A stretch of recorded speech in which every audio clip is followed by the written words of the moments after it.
युद्ध अब एक एक दो देशों के बीच का रह नहीं गया है। और ये जब भी युद्ध होता है तो दो ग्रुप लड़ रहे होते हैं, दो इस तरह का कह लीजिए दो गठबंधन लड़ रहे होते हैं।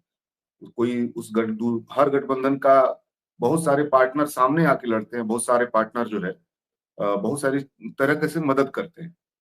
जनरली ईरान भी जब आज युद्ध लड़ रहा है, ये जो उसके सटीक निशाने आप देख रहे हैं जितनी भी जगह, हार्मुज पे या अमेरिकी सैन्य ठिकानों पे या इजराइल के जितने भी महत्वपूर्ण ठिकाने हैं, उस पे आप जो ये जो देख रहे हैं, तो उसकी वो जो सटीक जानकारी, आज आजकल जो युद्ध है वो बेसिकली इलेक्ट्रॉनिक युद्ध ज्यादा है। वो परंपरागत ढंग से तो लड़ा नहीं जाता है।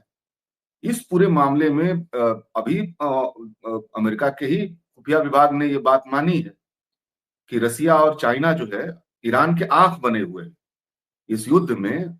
जो सबसे बड़ी मदद होती है, वो आप समझ लीजिए कि उससे बड़ी इस दौर में कोई मदद नहीं हो सकती है कि आपको सटीक जानकारी दे। अगर इजराइल में जहां हमला करना है या अमेरिकी सैनिक अड्डे को निशाना बनाना है या उसके आर्थिक अड्डे को निशाना बनाना है, तो आपको उसकी क्षमता खुद भी है, लेकिन इसमें एक सम्मिलित प्रयास दिखता है। और इसलिए वो घोषित रूप से पूरी तरह से उस युद्ध में रसिया और चाइना शामिल है। और इसीलिए आप देखिएगा कि ये ईरान के अंदर की जो मजबूती है, उसकी जो कई चरण लेयर का जो उसका शासन का करने का हिस्सा है।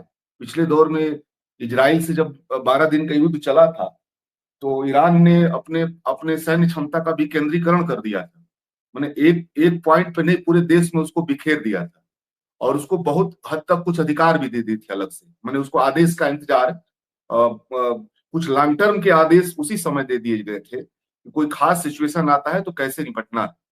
तो इस बार ऐसा नहीं है कि मतलब कोई एक शहर को आप निशाना बना देंगे, उससे जो है उनकी सैन्य क्षमता को संकट में आप डालेंगे। बिल्कुल ऐसा नहीं है।